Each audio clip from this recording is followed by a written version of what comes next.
now called to order. I will ask Dr. Mosley to give the invocation, please. Father, we thank you for the gift of life today. Thank you, Father, for the health and strength that you bless us with. Father, thank you for this time of meeting. Thank you, Father, for Alexander County, for the Department of Social Services. And Father, we pray your blessing upon its director and staff. We ask, God, that you would use us as instruments of your blessing and your mercy. In Jesus' name, amen. Everyone has a copy of the agenda. Do I hear a motion to approve the meeting? Move to approve as presented. Second. It's been moved in seconds. Any discussion? All approved say aye. Aye. Everyone has a copy of the minute from December the 17th meeting. Do I have a motion to approve this minute? I move they be approved. And is it second? Do I get a second? I'll second the motion. Is there any discussion? All approved say aye. Aye. It's been approved. At this time, do we have any new staff members? We have anybody here to introduce today. Okay. At this time, Sherry Deal will now present the December financial report.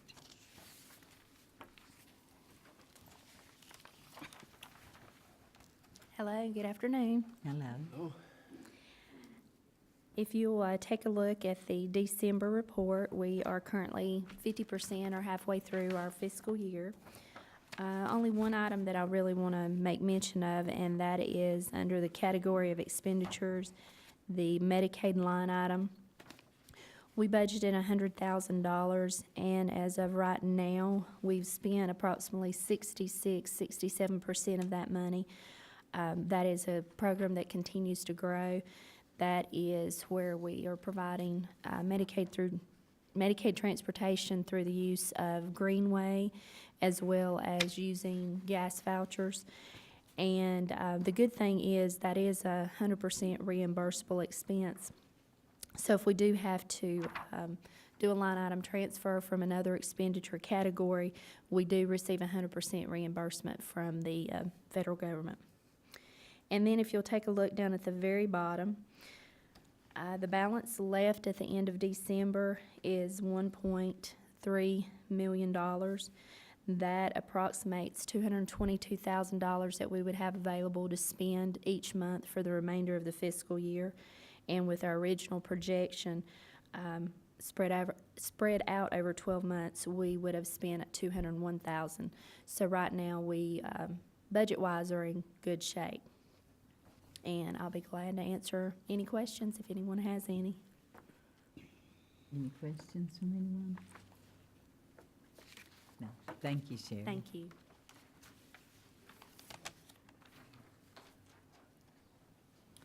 At this time, the DSS Supervisor will present the December statistical report.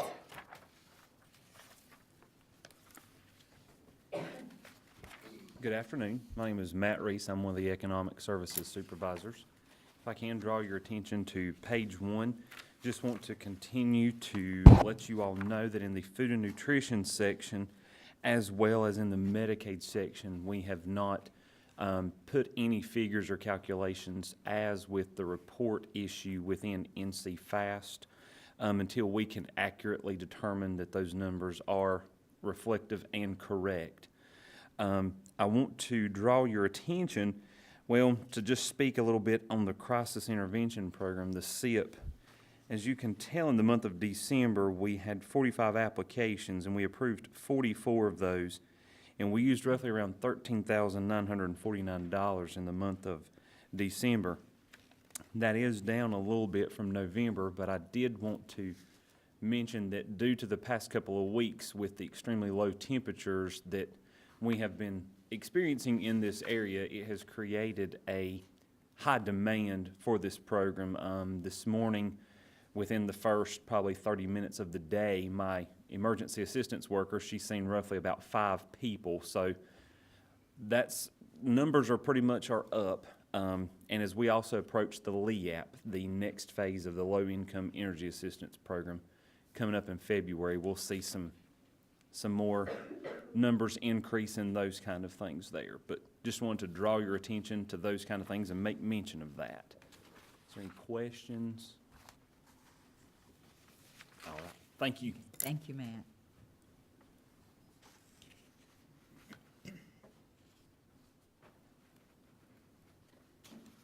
Good afternoon. Good afternoon. I'm Trena Riddle. I'm one of the Economic Services Supervisors. If you look on page 2 under daycare, I just wanted to give you a brief update. At the end of December, we still had 35 children on our waiting list. But as of now, we have no children on our waiting list, and we are serving families as they come in the door. We had a little scare. We were at risk of losing $92,000 of our funding due to underspending during the federal government shutdown. But we were trying to, be cautious and not overspend, so we laid back on the spending. But we went to bat, me and Cindy and the daycare workers, and so we did get our money. They're not taking our money away, so we're good for that. We are going to try our best to spend every dime that we have left. We don't think that'll be a problem. We might be a little underspent, but we're hoping to spend almost all the $92,000 that they're letting us keep. You do know Salem's loan shut down, so that's kind of been a hindrance as to getting children into daycare in our county.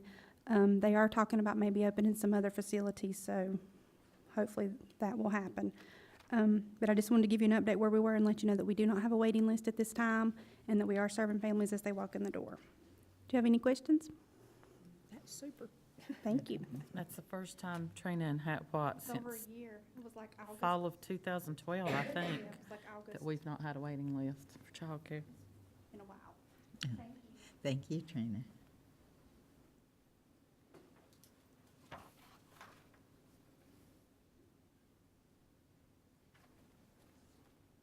Good afternoon. I'm Leigh, Milstead, Child Support Supervisor. If I can draw your attention to page 2 at the bottom under the child support, the number of our new court orders, of course, it has gone up considerably from last month, but that number just kind of fluctuates. But it has gone up from 25 or from 8 to 25 this month. But the thing that I want to draw your attention to most is the monthly collections. It's $13,000 higher than it's been in a very, very long time. We were actually recognized by the Child Support Advocate Committee for our workers' comp contribution that was made. One of our workers, her NCP or non-custodial parent, we were able to collect $13,401.76 in December off of a workers' comp claim. So, and that was a big plus for us. I don't know for sure, but I think at least in the last probably 14 years, that's the biggest collection that we've had at one time. So we were very, very glad to get that. Also this year, it's about time for us to start getting our tax intercept monies. In September of last year, they started mailing out the letters to the non-custodial parents, letting them know. Of course, we get a lot of phone calls at that time, but now that they're going to start filing their taxes and stuff, we'll be receiving quite a bit of money, hopefully, through that. Is there any questions or anything about any of that? No. Okay, thank Okay, you. Thank you.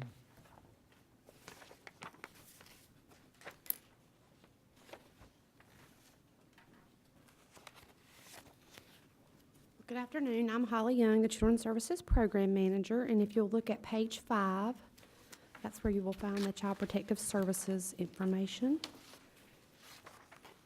And I'm just going to highlight the top portion of this, and then Felicia Robbins is going to come up and, Felicia Crouch. I haven't even known Felicia that long, and I called her by the wrong name. She's going to come up and highlight foster care and adoption services. And so you can see that we had 63 reports come in the month of December. And of those 63, we accepted 57. We completed 14 assists for other counties. We had 125 investigations open on the last day of the month. We had 46 in-home cases open on the last day of the month. We served 80 children in investigations as of the last day of the month. And of those 80 children, 18 had a prior CPS history.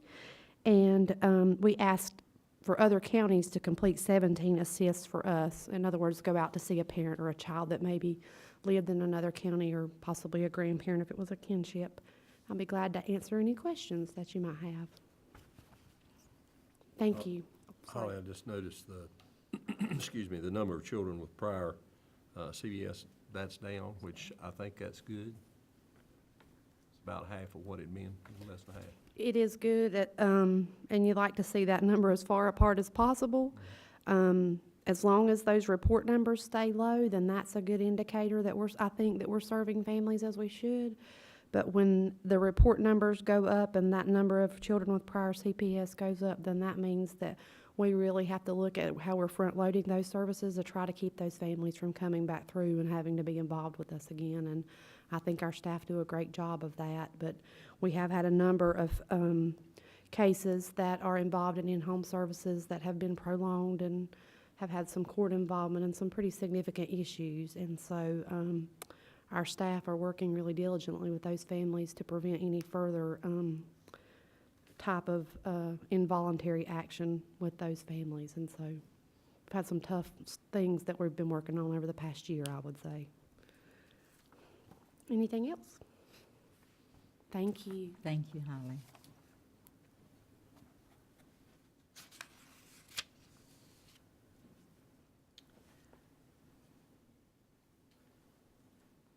Good afternoon. I'm Felicia Crouch. I'm a supervisor in Child Protective Services, and I'm also looking at pages 5 and 6 under foster care. Right now, we currently have 58 children in foster care.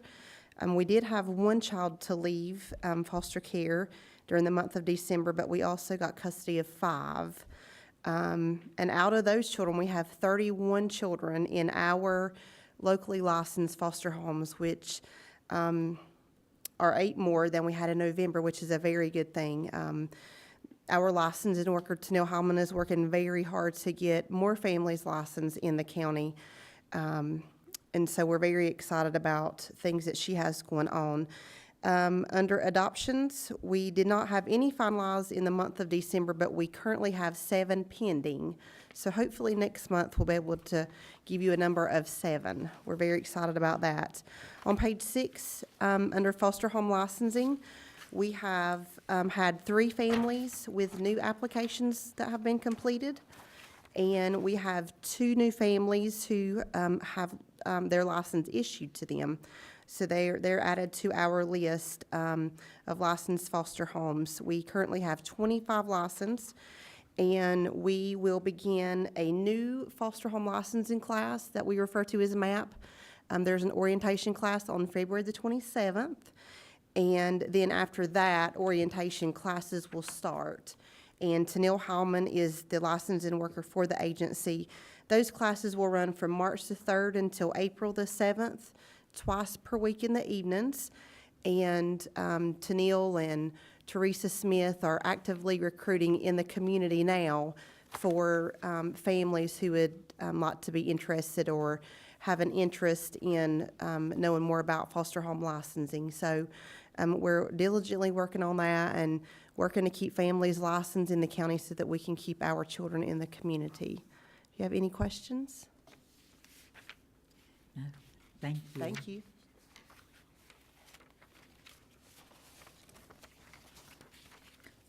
I do want to mention something, Barbara, that I'm so proud of them. When you look at those numbers on page 5, 31 children in licensed foster homes and 19 in kinship placement, that's 50 of the 58 children that we have in care.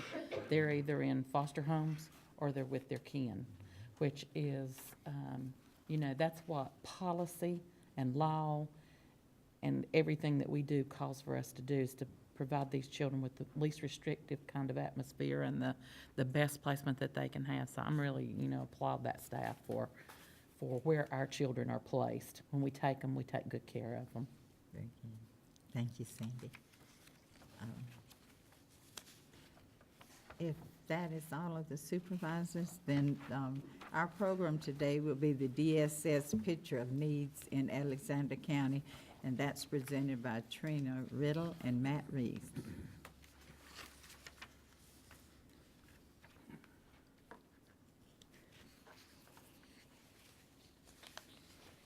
Good afternoon again. Good evening. I gave you all a sheet that says snapshot of Alexander County. All of this information I pulled from our census data as of 2012, except for our individuals receiving FNS and our individuals receiving Medicaid. Those are our current numbers. So I wanted to just sort of go over how poverty looks in our county. Our population as of 2012 was 36,853 individuals. Our unemployment rate was 11.7%. We had 1,092 households making less than $10,000 a year, which is 7.9% of our population. We had 145 households receiving Work First, which is 1.1% of our population. We currently have 5,892 individuals receiving food and nutrition services, which is 16% of our population. We have 6,770 individuals receiving Medicaid services, which is 18% of our population. And we have 6,006 households in our county that do not have any insurance coverage at all, which is 16.5% of our population. Some other numbers that I pulled just to give you an idea. We talked earlier about Medicaid transportation, which is, we provide services to get individuals to the doctor. We do gas vouchers, and we also set up appointments with Greenway. So for the month of December, we helped 184 clients.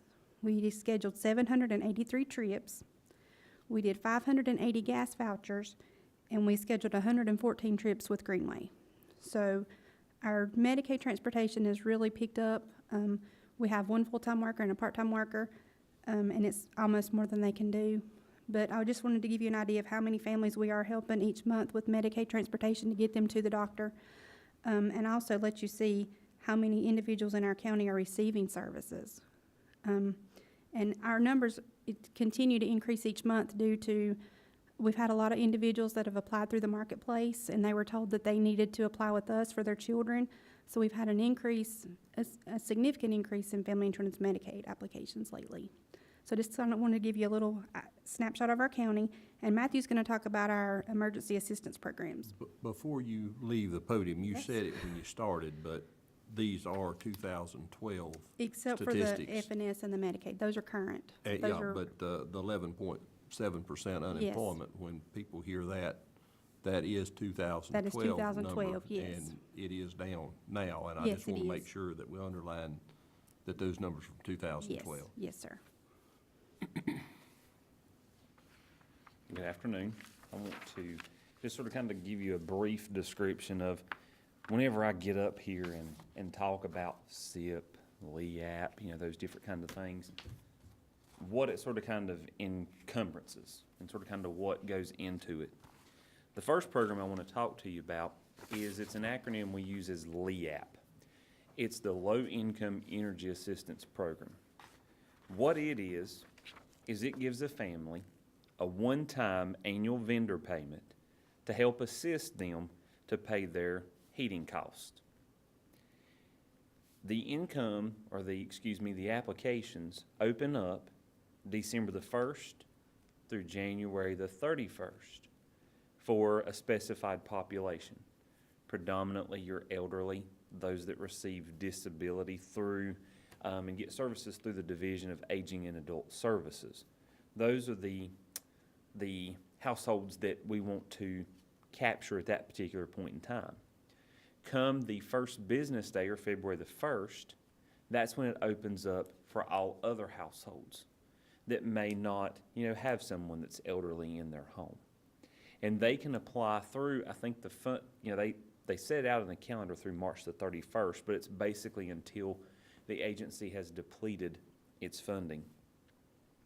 Families, they must meet all of the following. They must have income below 130% of the federal poverty level.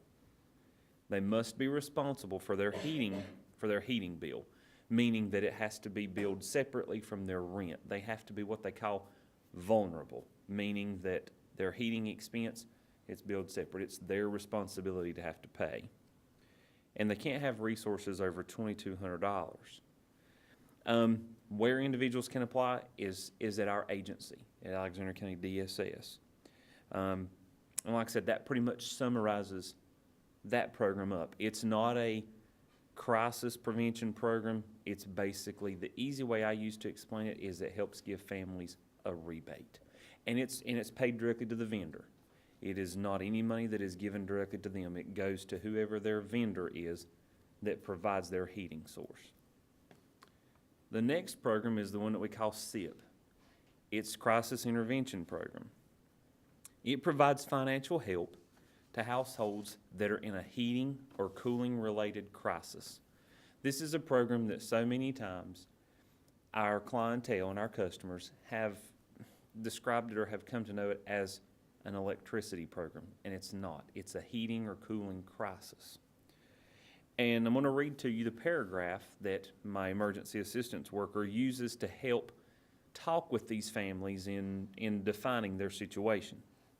A household is in a crisis if it is currently experiencing or is in danger of experiencing a life-threatening or health-related emergency, and sufficient, timely, and appropriate assistance is not available from any other source.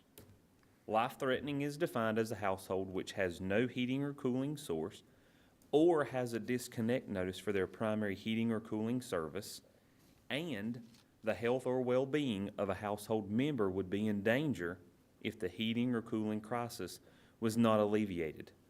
Each household should be evaluated on a case-by-case basis to determine if there is a heating or cooling crisis. These households, they may be eligible if they have income below 150% of the poverty level. The household must be in a heating or cooling related emergency, meaning that their primary heating or cooling source, they have a disconnect notice for it, or it's been depleted. And the household must include a U.S. citizen or an eligible alien. The funding for this program, it runs July the 1st through June the 30th. Households with this, it's a maximum allotment of $600 per year. That's all that the individuals are eligible for. We can help assist if they use fuel oil or kerosene to help heat their home. If they heat their home with wood and they've depleted their wood source, we have a wood vendor that we can help get them hooked up with getting some wood. The third program, now with the Crisis Intervention Program, I do want to say this. We do call and make commitments. If someone comes in and presents a disconnect notice for their heating source and they use a heat pump, we contact the electricity provider and make a commitment to pay the amount needed so that stops the disconnection. The Emergency Assistance Program, it is through AFDC or Work First. These households must consist of a child in a home under the age of 18. They must have had a sudden and unexpected situation that would require prompt action, such as, maybe they've lost a job, hours have been cut, something has happened in their household situation that has put them in a crisis. They must have to have a way to maintain their family situation the following month. So that's often a discussion that we have with them, is if we help assist you this month, how are you going to sustain and provide a way for your family the next month? Do you anticipate getting a job? Is there something else that's going on? And they also have to have a disconnection notice for their power. With this program, if they have a disconnect notice for their water, we can help keep their water from being disconnected. That's the only program with the agency that will help with water, but we can do with it power and water. We also can potentially help with eviction if they're at risk of being evicted from their residence. But they must have an official eviction notice from the courthouse. And with it, the maximum allotment that we can pay for this program is $300. And it runs by calendar year. So if they apply today and we help them with $300, they're ineligible until this time next year. So that's sort of kind of in a brief nutshell, what we classify as our emergency assistance programs. At this time, I'll be happy to answer any questions that I may be able to answer for you. Any questions? No questions. Thank you so Thank much, you. Madam Trena. Thank you.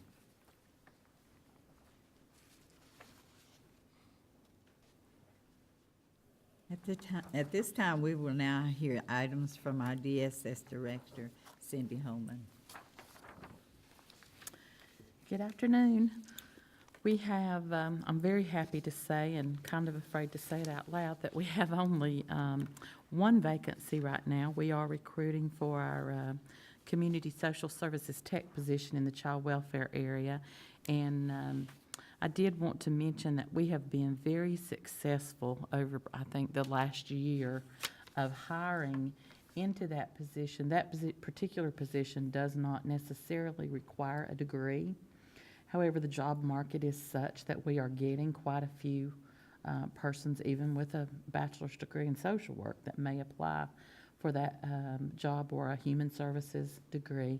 And so we have been pretty successful this last year of hiring persons into that community social services tech position.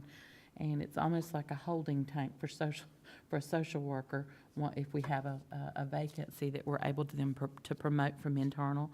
And if we have someone who, you know, shows us that they are doing a good job for us in that position, we're able to move them up. And so we've done the same thing this time. Miss Chelsea Robins has been our community social services tech, and she has a human services degree from Lenore Ryan, and we are moving her up into our latest social work vacancy, and so we are recruiting for another community social services tech.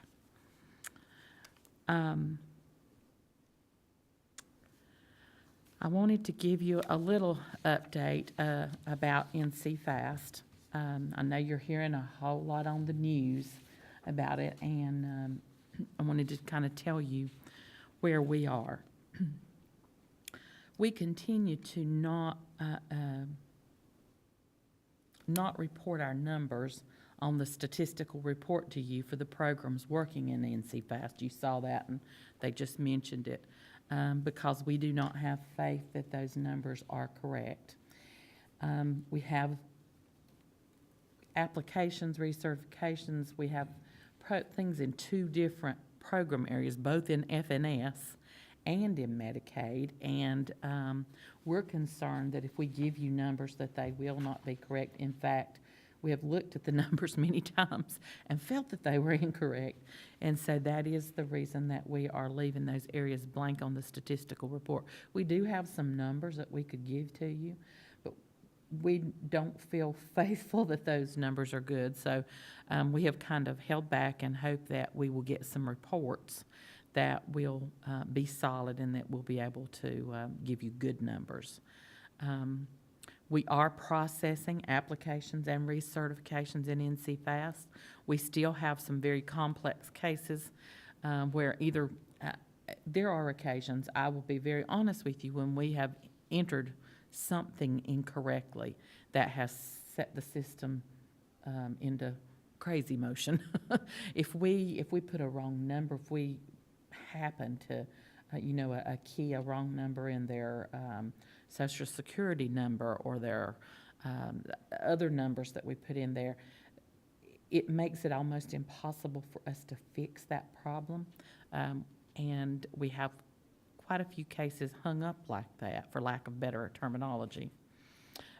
According to a report that came out on Friday, we have 15 applications that are subject to 30-day process that have gone over 60 days. And we have 4 applications overdue that should have been expedited, and I think that means within 7 days. Is that correct? We had another report regarding, and those are applications, that's new folks coming in. We have another report that looks at recertifications or reviews, which showed that we have 5 recertifications that are overdue or untimely in the 31 to 42 day category. They're supposed to be done within 30 days. and then 2 that are overdue in the 43 to 60-day category. We are working these reports. We're looking at them. We're doing everything that we can. We have 32 tickets at the help desk from a little bitty county like Alexander, so you can just only imagine how many help desk tickets a Buncombe or a Mecklenburg or a Wake County has at the help desk. We call and check up on those tickets routinely and try to follow up, and we just continue to try to get those cases that are hung up processed. We continue to experience slowness with the system. Some days are better than others. Obviously, it's exasperating to the workers on a bad day. Our biggest concern right now is Medicaid applications that get hung up for whatever reason, and then people cannot get their prescriptions, or, heaven forbid that there be somebody that has to have a surgery and their Medicaid's not showing up in the system. We had a couple, of course, obviously, we never mention names in here, but we had a couple that was expecting a baby that came in to see us last week, and we've not been able to get them approved for, I think we've kind of maybe have gotten something resolved on it this week.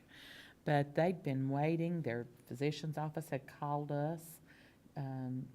She's doing a few months, and their physician's office had said, are y'all going to get this straightened out or not? And every case like that, it's just heart-rending for the client, for us to say on and on. We're trying to work on it. It's the system. We're trying to straighten it out. And one of the things we've been really worried about with the Medicaid is that, it is an entirely different animal. It's been bad enough or hard enough with the nutrition services. We can give people, we can make referrals. We have lots of, things in the community that we can refer folks to, and we can also give out cards to go get some groceries. But when it comes to Medicaid, we've got some local pharmacies and physicians that have been working with us, seeing people, giving them their prescriptions. But, you get a child with a significant issue that needs a prescription, and we're really worried about that. And each time that a piece of the Medicaid or the Affordable Care Act rolls out, and they are trying to parcel it into the system so that it doesn't just break down, upset the apple cart. But each time they roll a piece in, it seems that we have almost like a backlash, or it throws us backwards a little bit. Now, I would not be telling you the truth if I did not say the biggest majority of our cases are going now through nutrition services. They are. We still have some hung up, but out of, when you look at these numbers, 6,000 cases, if you have 32 tickets at the help desk, or we have these numbers that I've reported out to you hung up, that's a small percentage of the cases. So it's not small to that one person who needs services at all. They're still real people. They are still real people, and we are no less concerned about that than we were the very first day that we had any case hung up. But I did want you to know that the largest majority of the cases are going. We began today, I don't know how, I haven't heard a report about how that worked out, but we began today. The state has sent us an over-the-shoulder support person. Her name is Deborah Carr, and she's been helping us out, and we put her in the lobby today. We have 4 computers in the lobby, and she was to help people try to access their accounts through ePass. We keep hearing people are going to be able to get to these programs through the computers in their homes, through the computers in our lobbies, through the computers at the library. So we did start that today. Any report, Trena, about how that went today? I know she's helped with a few clients, and I think they went all right. It's just a big change for our clients from coming in and filling out papers to actually sitting at a computer and keying in their information. So I think she's had several that she's helped today. We do feel like this is a really good direction to go in that, we can build it, But if they don't know how to use it, they're still not going to use it. So if we can educate them in our office and sit down with them and show them how to access the programs, then we feel like this is going to be a way of us moving from so many people coming into the office. And it's inconvenient for them to sit there while they're waiting to see us and that kind of thing. If they can handle their business on their computer at home or wherever they are at the library, that would be great. We still have not received our applications from the federal marketplace, and nor do we know when they might coming. The last number we had was 58. And that's been a while, so we imagine that number's up toward 100 or so. We have processed a few of the Magi applications and with minimal complications. We have several pending with issues related to the system and evidence and that kind of things, but we have processed some. We still have several applications that are pending the information transfer from the EIS, which is the old system, into the NC-FAST, which has to be done before we can approve. Medicaid is going through a new transition with our budgeting formula. We now budget based on you've heard me say in Magi, modified adjusted gross income budget, and based on how the individual files their income taxes. So that's a difference for us and for them to learn that this is the way we go about determining eligibility. And it's based on this new budgeting formula is a new concept to the workers and the supervisors, and it's creating a lot of preliminary work for folks prior to completing reviews.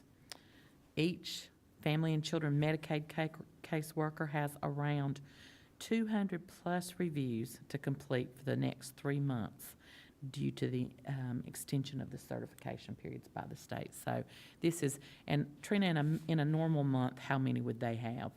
Maybe 50 or 60. So they'll have 200 a month for the next 3 months per worker.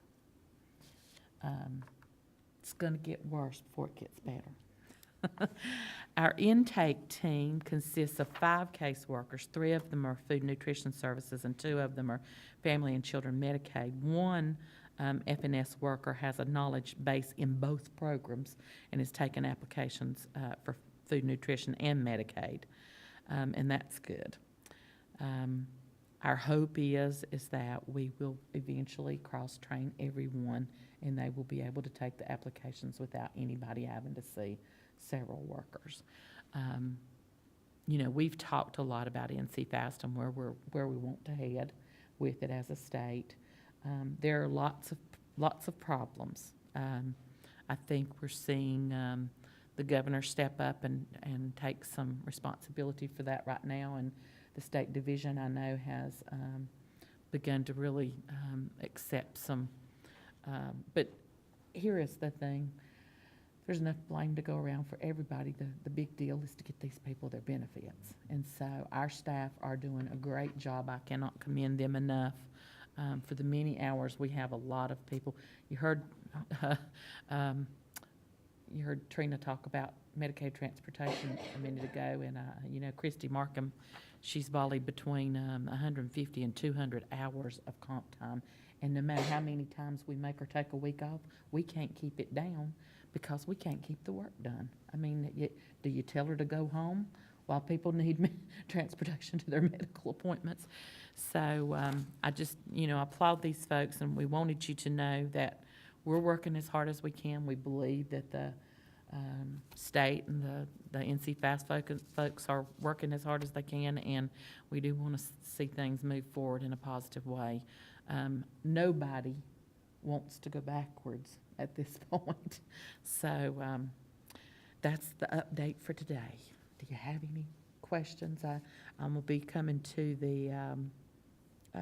the commissioners meeting in February and talking a little bit about NC-FAST, and invite you to come if you'd like to be there to hold my hand.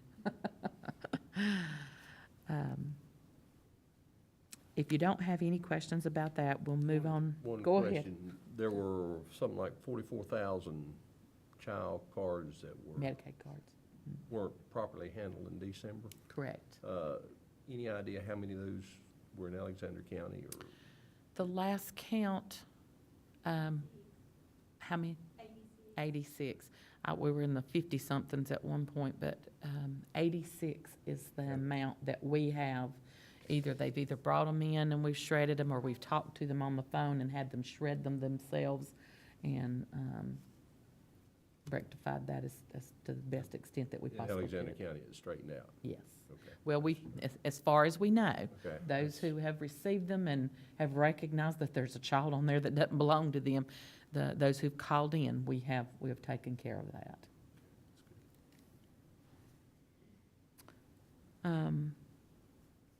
I wanted to mention the budget process.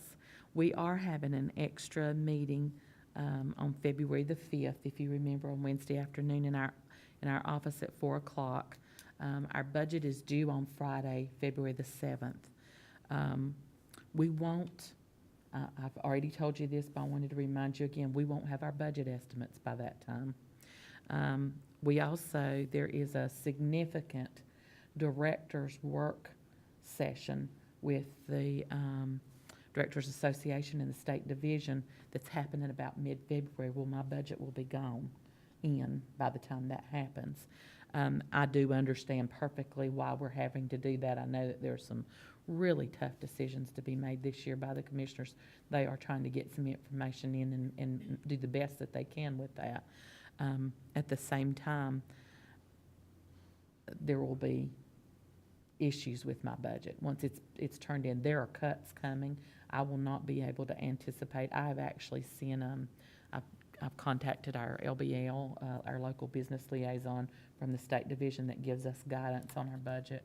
I have also sent an email to our executive board for the Directors Association and said, if you know anything, tell me, because my budget's going to be gone before my estimates come.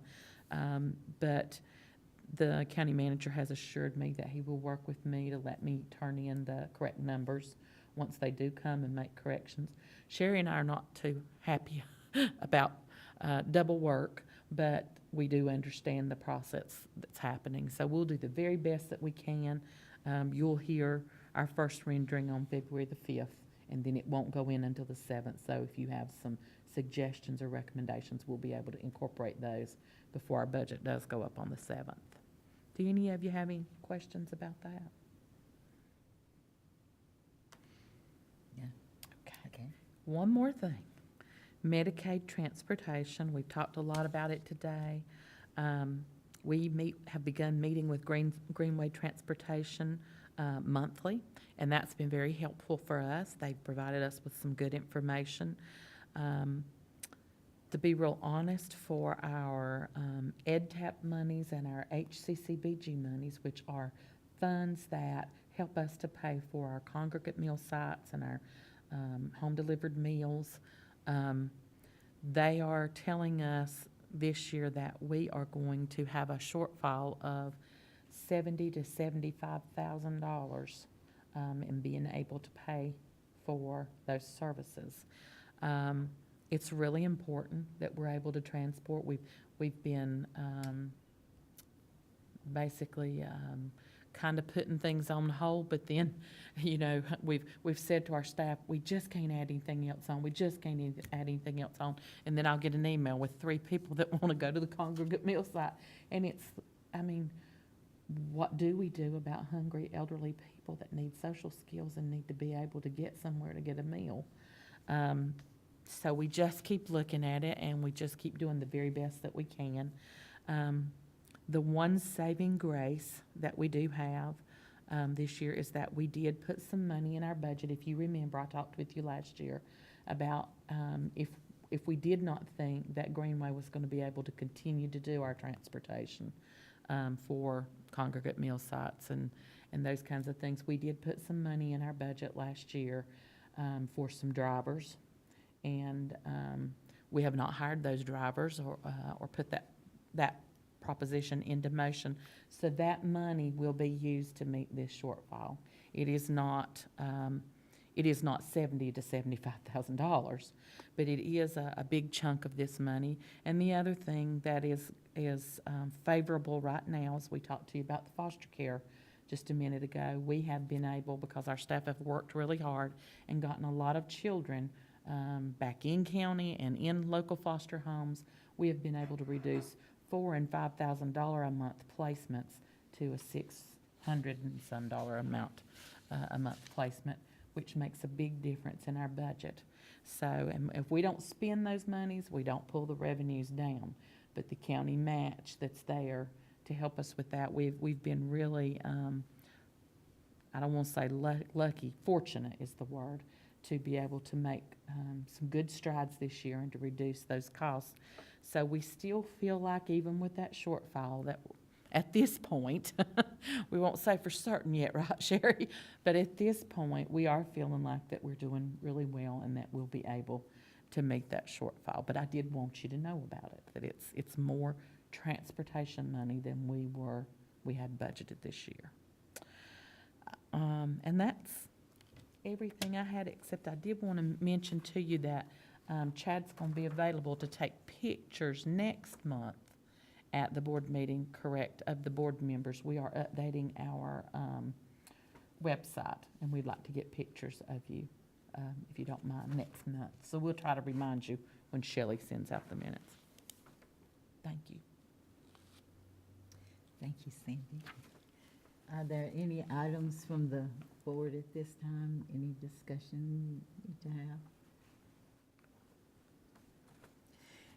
If not, the next meeting of the Alexander County Board of Social Services will be held February the 18th at 4 o'clock at CVCC Center. Do I get a motion to enter into, I'm sorry, are we going into closed session? Do I get a motion to enter into closed session under General Statute 143-318.11? So moved. I get a second? Second. At this time, we're going to closed session.